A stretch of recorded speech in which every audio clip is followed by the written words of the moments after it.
Doctor ইউনূসকে দীর্ঘ সময়ের জন্য ক্ষমতায় চাই, এক একজন এক এক সময় বলছেন। মানে আমি এমন স্ট্যাটাসও এমন পোস্টও দেখেছি, কেউ কেউ তাকে আমৃত্যু ক্ষমতায়, 10 বছর ক্ষমতায়, 5 বছর ক্ষমতায়, নানান কিছু বা তিনি যতদিন ক্ষমতায় থাকতে চান সেই রকম আলাপ শুরু হয়ে গিয়েছিল। খুব বেশি পাত্তা দেওয়ার ব্যাপার ছিল না, কিন্তু সম্প্রতি দুজন খুবই গুরুত্বপূর্ণ মানুষ, এর মধ্যে একজন কিছুটা কম, একজন খুবই গুরুত্বপূর্ণ মানুষ এটা নিয়ে কথা বলেছেন। কম গুরুত্বপূর্ণ যাকে আমি মনে করি এই মুহূর্তে জনাব সার্জিস আলম, তিনি কথা বলেছেন ডক্টর ইউনূসের ক্ষমতায় থাকা নিয়ে। এবং আরেকজন জনাব পিনাকি ভট্টাচার্য, অত্যন্ত গুরুত্বপূর্ণ একজন মানুষ, নানান কারণে তিনি গুরুত্বপূর্ণ। তিনি বহু মানুষের সাথে কানেক্টেড, তিনি বহু মানুষকে কানেক্ট করতে পারেন, ইনফ্লুয়েন্স করতে পারেন। নট অনলি দ্যাট, যেটা আমার কাছে আরও বেশি গুরুত্বপূর্ণ, গত বেশ কয়েকদিন থেকে, মানে বেশ কিছুদিন, 1.5-2 মাস হবে সময়টা, তিনি নিজেই ক্লেম করছেন এই সরকারের অনেক ক্ষেত্রেই তিনি ইনফ্লুয়েন্স করেন এবং ওনার প্রভাবেই অনেক সিদ্ধান্ত নেওয়া হয়। ইনফ্যাক্ট এভাবেই উনি ক্লেম করেছেন। এবং দুটো ঘটনা পরপর ঘটছে। জনাব পিনাকি ভট্টাচার্যের একটা ভিডিও আমাদের সামনে আসলো, তার যে আর্গুমেন্ট, তিনি যে প্রপোজাল দিয়েছেন, আমরা এভাবে বলবো, সেটা নিয়ে কিছু আলাপ আলোচনা যে হতে পারে না তা না, হতে পারে। কিন্তু এর পরপরই সারপ্রাইজিংলি সার্জিস আলম একই ইস্যুতে কথা বলেছেন। আমি আগে সার্জিস কি বলেছেন সেটা একটু পড়ি। প্রফেসর ডক্টর মোহাম্মদ ইউনূসের মতো একজন স্টেটসম্যানকে 5 বছরের জন্য বাংলাদেশের একটি নির্বাচিত সরকারের প্রধানমন্ত্রী হিসেবে পাওয়ার আকাঙ্ক্ষা আমার আজীবন থাকবে। উনি নির্বাচিত সরকারের প্রধানমন্ত্রী, মানে আমরা একটু যদি এইটুকু আলোচনা করে নেই, নির্বাচিত সরকার মানে হচ্ছে তাকে কোনো একটা দলের পার্ট হয়ে প্রধানমন্ত্রী হতে হবে। তিনি আইদার নির্বাচনে পার্টিসিপেট করবেন, মানে মূল নির্বাচনে, না হলে তিনি না করলেও সে কোনো দল যদি জিতলো তারা তাকে চাইলে প্রধানমন্ত্রী করতে পারে, তবে হ্যাঁ, তাকে একটা আসন থেকে জিতে আসতে হবে, সেটা হতে পারে। এটা একটা অপশন হতে পারে। মানে নির্বাচিত সরকারের প্রধানমন্ত্রী তাকে হতে হলে দলে যেতে হবে। এবং বাংলাদেশে টেকনোক্র্যাট প্রধানমন্ত্রী হওয়ার কোনো সুযোগ নেই। টেকনোক্র্যাট মন্ত্রী হওয়া যায়, মানে এমপি না হয়েও মন্ত্রী হওয়া যায়, কিন্তু এমপি না হয়ে প্রধানমন্ত্রী হওয়া যায় না, অন্তত এক্সিস্টিং যে কনস্টিটিউশনাল ফ্রেমওয়ার্ক আছে তাতে। তো জনাব সার্জিস তাকে নির্বাচিত সরকারের প্রধানমন্ত্রী হিসাবে চাইছেন। আমরা একটু মাথায় রাখি তাহলে উনি কিভাবে নির্বাচিত সরকারের প্রধানমন্ত্রী হতে পারেন। এই মুহূর্তে মাঠে ক্ষমতায় যাওয়ার মতো দল আছে বিএনপি। এখন সার্জিসদের একটা নতুন দল আছে, তারা নতুন দল তৈরি করেছেন, এনসিপি। মানে এনসিপি টেকনিক্যালি ধরে নিচ্ছি, ওনার যদি স্বপ্ন থাকে এনসিপি যদি নির্বাচনে জিতে যায়, আমরা ধরে নিলাম এবার বা ইনফ্যাক্ট পরের নির্বাচন পর্যন্ত ডক্টর ইউনূস কথাটা সক্ষম থাকবেন এই প্রশ্ন আছে, কিন্তু এই নির্বাচনে যদি জিতে যায় তাহলে কি ডক্টর ইউনূস তাদের প্রধানমন্ত্রী হবেন সেই সরকারের, সেই দলের হয়ে? তিনি কি কারো ছেড়ে দেয় একটা সিটে নির্বাচন করে জিতে এসে প্রধানমন্ত্রী হবেন? মানে যারা সার্জিস কি এইরকম স্বপ্ন দেখছেন, তিনি যদি দেখে থাকেন, খুব দিবা স্বপ্ন যদি না হয়, এর মধ্যে যদি লিস্ট কিছুটা যুক্তি থেকে থাকে, ইটস অ্যান অ্যালার্মিং সাইন। কারণ আমরা ডক্টর ইউনূস যখন ফিনান্সিয়াল টাইমসকে কথা বলেছেন ছাত্রদের দল নিয়ে, তিনি খুব স্পষ্ট বায়াস দেখিয়েছেন। একটা দলকে শুভকামনা জানানো আর বায়াস একই জিনিস না। ওই দিনের পর থেকে আমরা এই প্রশ্ন করছি, এবং এই প্রশ্ন করার যৌক্তিক কারণ আছে যে সরকার এবং বিশেষ করে প্রধান উপদেষ্টা, তখনও দলটা গঠিত হয়নি, উনি বলছিলেন ছাত্ররা যা অর্জন করেছে সেটা তাদেরকেই রক্ষা করতে হবে দল গঠন প্রসঙ্গে, না হলে অন্যরা এসে আগের মতো করে সব শুরু করে দেবে। মানে উনি একদম স্পষ্টত এক্সিস্টিং রাজনৈতিক দলগুলোকে কঠোরভাবে সমালোচনা করেছেন, যেভাবে এনসিপির যারা নেতা আছেন তারা আগে যেভাবে করতেন দল গঠনের আগে বা এখন, বা অন্য কেউ করছেন, ঠিক একই ঢঙে একই টোনে উনি করেছেন। যাই হোক, কিন্তু আমরা জনাব সার্জিসের এই বক্তব্যটা মাঠে আসাকে কিছুটা হলে রিলেট করতে চাই জনাব পিনাকি ভট্টাচার্যের ভিডিওর সাথে। তিনি 2 দিন আগেই একটা ভিডিওতে ওনার প্রস্তাবনাটা ইজ ডিফারেন্ট, এবং এই ধরনের আলাপ আমাদের সমাজে আছে খানিকটা। ইনফ্যাক্ট এই ধরনের একটা চেষ্টা হয়েছিল বলেও আমরা জানি যখন প্রথম সরকার গঠিত হয়। জনাব পিনাকি আসলে মূলত একটা জাতীয় সরকার তৈরি করার কথা বলছেন, এবং খুব ইন্টারেস্টিংলি, মানে এইগুলো কতগুলো খুব কোইন্সিডেন্স হিসাবে উড়িয়ে দেওয়া মনে হয় না ঠিক হবে। তিনি যা বলেছেন ঠিক একই রকম একটা কথা কয়েক মাস আগে, মানে শেখ হাসিনা পালানোর মাস দুয়েকের মধ্যেই আমরা শুনেছি একজন উপদেষ্টার মুখে। আমরা আগে সেটা একটু স্মরণ করে আসি। তখন জনাব আসিফ নজরুল বলেছিলেন যে নির্বাচন ওনার কাছে মনে হয়েছে বছর দেড়েকের মধ্যে হবে। তো তখন প্রধান উপদেষ্টা ধর্ম উপদেষ্টা বলেছেন যেটা জনাব আসিফ নজরুল এবং ওয়াকুরুজ্জামান যা বলেছেন এগুলো তাদের ব্যক্তিগত মন্তব্য। তারপর তিনি খুব অবিশ্বাস্যভাবে বলছিলেন একটি সরকার পতন হয়েছে, আমি ওনার কোট পড়ছি, সেই সরকারের অবশিষ্ট সময় পূরণের জন্যই অন্তর্বর্তীকালীন সরকার বসানো হয়েছে। তার চেয়ে বড় কথা রাষ্ট্র সংস্কার প্রসঙ্গ সংস্কার না করে নির্বাচন দিলে রাষ্ট্র নড়বড়েই থেকে যাবে, তাই সরকার সংস্কারে গভীরভাবে কাজ করছে।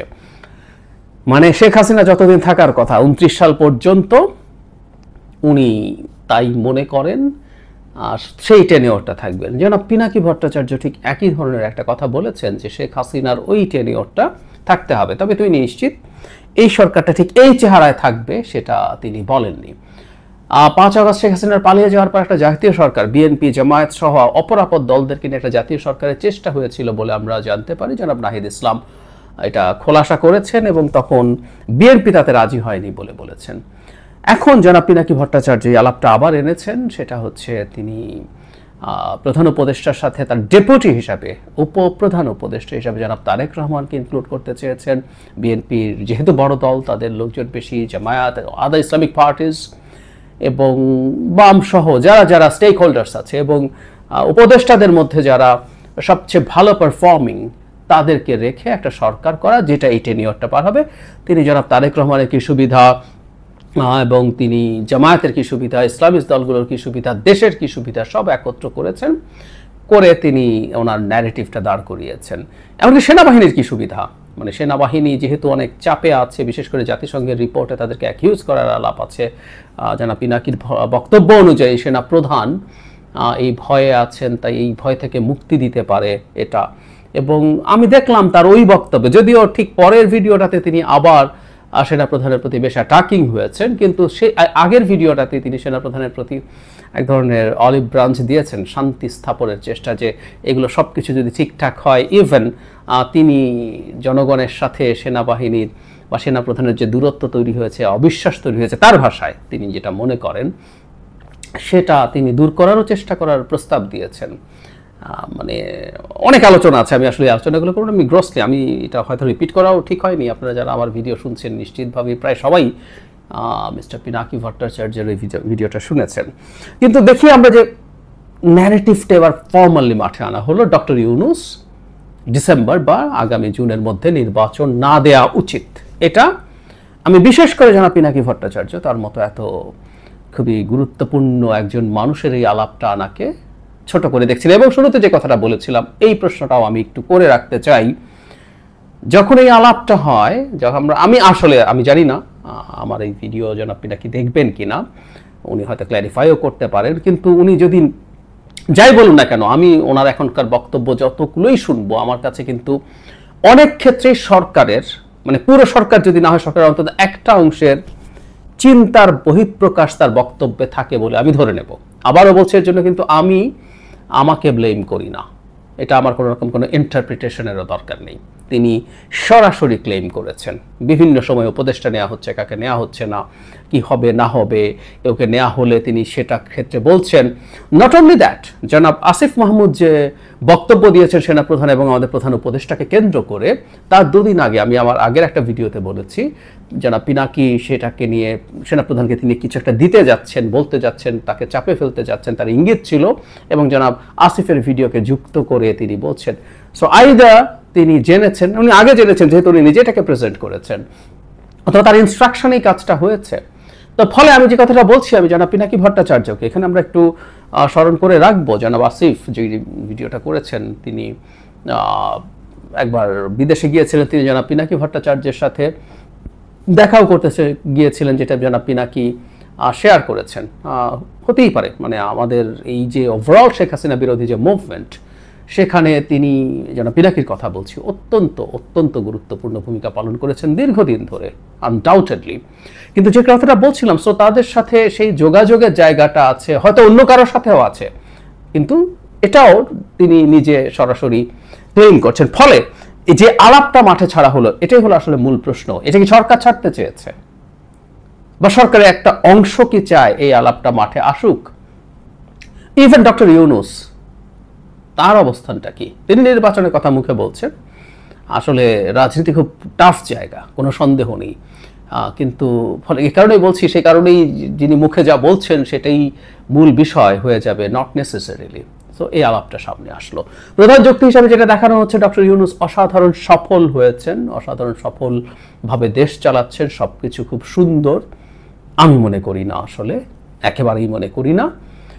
আমি বহুবার একটা কথা বলেছি, সেটা হলো ডক্টর ইউনূস আমাকে আজকে এই ইভেন অ্যাপারেন্ট প্রচুর ব্যর্থতার মধ্যেও আমাকে আজকে যদি জিজ্ঞেস করা যায়, এই মার্চ মাসের শেষে এসে দেশের এই অবস্থা দেখে আবার যদি আমরা 5 তারিখ থেকে জার্নি শুরু করি এবং যদি বলি মার্চে এই অবস্থা হবে, তারপরও আমি ডক্টর ইউনূসকে চাইবো কিনা, আমি বহুবার বলেছি আমি ডক্টর ইউনূসকে চাইবো।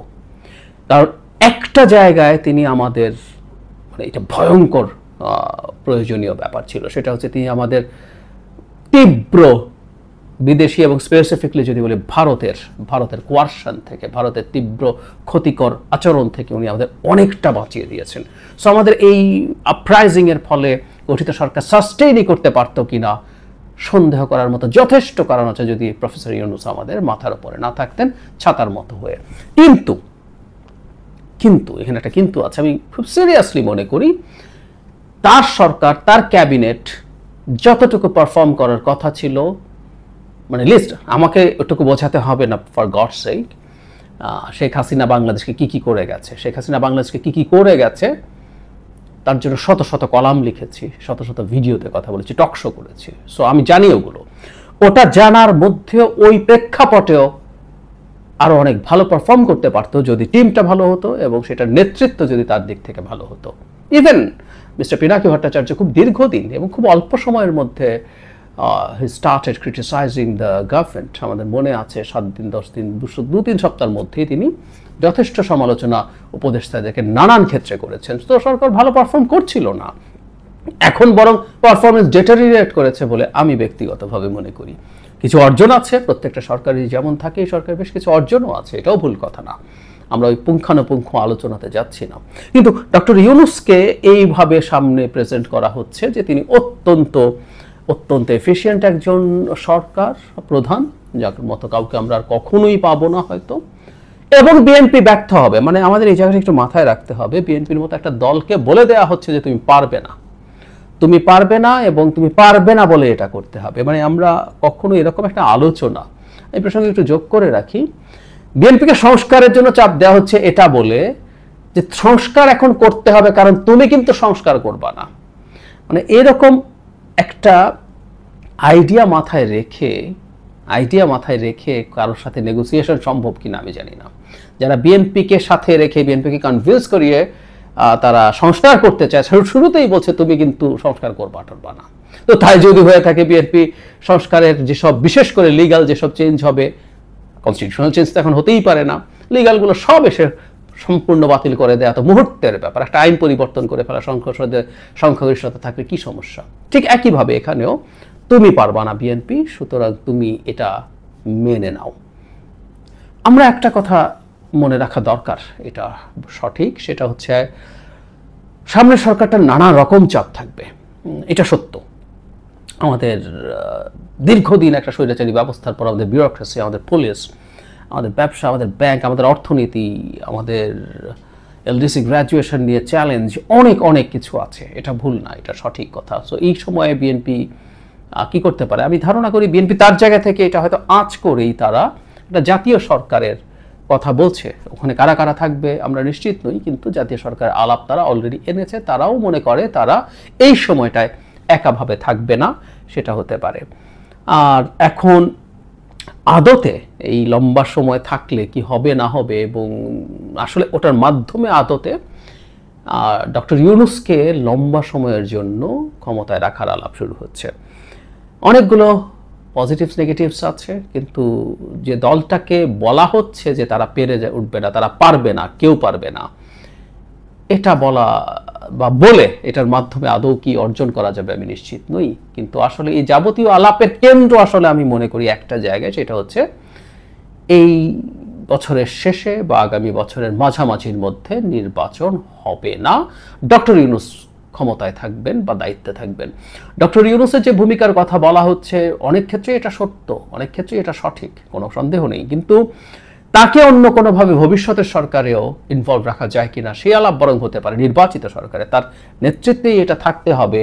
এবং মানে এই যে ডিপেন্ডেন্সের কথা, মানে আমি এভাবে যদি বলি, ডক্টর ইউনূস যে গ্রামীণ ব্যাংকের দায়িত্বে ছিলেন, উনি ওনার বয়স পেরিয়ে যাওয়ার পরও এটা তো হয়েছিল, এটা তো আসলে হবার কথা না। প্রত্যেকটা মানুষের বিকল্প তার প্রতিষ্ঠানে, আমি শতভাগ হয় না, কোনো সন্দেহই নেই, পৃথিবীতে কেউ আরেকজনের শতভাগ বিকল্প হতে পারে না, প্রফেসর ইউনূসের বিকল্প হওয়া সম্ভব না, আমরা মানি, কিন্তু সেটার মতো কাজ করার মতো পরিস্থিতি বা প্রেক্ষাপট তো মানে কাউকে না কাউকে তৈরি করে দিতে হয়, সেটা তো হয়।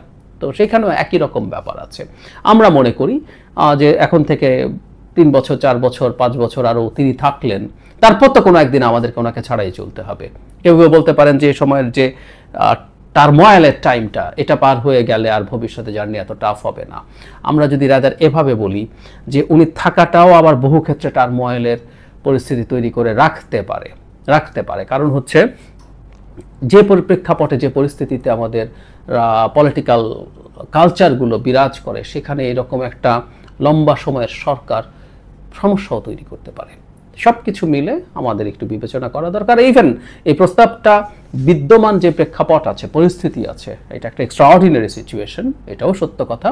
এক্সট্রাঅর্ডিনারি সিচুয়েশনে অনেক এক্সট্রাঅর্ডিনারি সলিউশনের কথা আসতে পারে, কিন্তু আমি একটা জিনিস খুব ক্লিয়ারলি দেখছি আসলে, বিশেষ করে জনাব সার্জিস বলছেন, জনাব পিনাকি বলার পরপরই ডক্টর ইউনূসকে ক্ষমতায় রেখে দেওয়ার নানামুখী চেষ্টা হবে। মানে আমি যেটা প্রেডিক্ট করছি সেটা একটু বলে রাখা ভালো, হয়তোবা এই ধরনের একটা জাতীয় সরকারের আলাপ আবার আসবে, এবং বিএনপি যদি তাতে না আসে, বিএনপিকে বাদ দিয়ে এরকম একটা জাতীয় সরকার তৈরি করে ফেলার চেষ্টা হতে পারে, এবং তখন বিএনপিকে ব্লেম করা যাবে। অলরেডি একবার এই কথা কিন্তু মাঠে দিয়ে দেওয়া হয়েছে যে আগের বার বিএনপি জাতীয় সরকারে আসেনি, এবার একই রকম একটা আলাপ আবার মাঠে ছাড়া হতে পারে। ফলে অনেকের কাছে মনে হবে তুমি যাওনি কেন, এবং বিএনপি যদি না যায় ওই জাতীয় সরকার, তখন নির্বাচনটা ডিসেম্বর বা জুনে না, তারা ওই যে তত্ত্ব জনাব আফম খালিদ হোসেন দিয়েছেন, ধর্ম উপদেষ্টা মিস্টার পিনাকি যেটা দিচ্ছেন, সেটাও আগামী মানে শেখ হাসিনার যতদিন টেনিওর ছিল সেই টেনিওর পর্যন্ত থাকবে। এই ক্যালকুলেশনটা হওয়ার সম্ভাবনা আছে, এবং সেটা যদি ঘটে, এখন বিএনপিটা যায়নি কেন, বিএনপিকে ব্লেম করতে হবে, বিএনপির এটা ইচ্ছা, যদি বিএনপি না গিয়ে থাকে ভবিষ্যতে যদি না যায়, এটা তার চয়েস। একটা দল তার পলিটিক্যাল চিন্তা করবে, যে দলটা নির্বাচন হলে ক্ষমতায় চলে আসবে বলে প্রায় সবাই বিশ্বাস করে, এমনকি যারা তার বিরোধী তারাও বিশ্বাস করে, তারাও বলে ও ক্ষমতায় গিয়ে চাঁদাবাজি টাজি টেম্পু স্ট্যান্ড কি বলে এগুলো, তার মানে ও জানে যে মানুষ এই বদনামের পরও বিএনপিকে ভোট দিচ্ছে, এটা মানুষ জানে, তারাও কিন্তু ওটা বলছো গিয়ে এটা খাওয়ার জন্য তোলা হয়ে আছে, সো সে জিতবে। সো যে দলটা জিতে ক্ষমতায় চলে যেতে পারে এককভাবে, সে এই ধরনের একটা স্ট্রাকচারের মধ্যে কেন যাবে? যদি না যায়, তুমি আসো নাই তাই আমরা করে 4 বছর ক্ষমতায় থাকবো আরো এক্সট্রা, এই দৌড়ে যদি এই সরকার যাত্রা করতে চায়, এটা ভয়ঙ্কর অস্থিরতার জন্ম দেবে বলে আমি বিশ্বাস করি।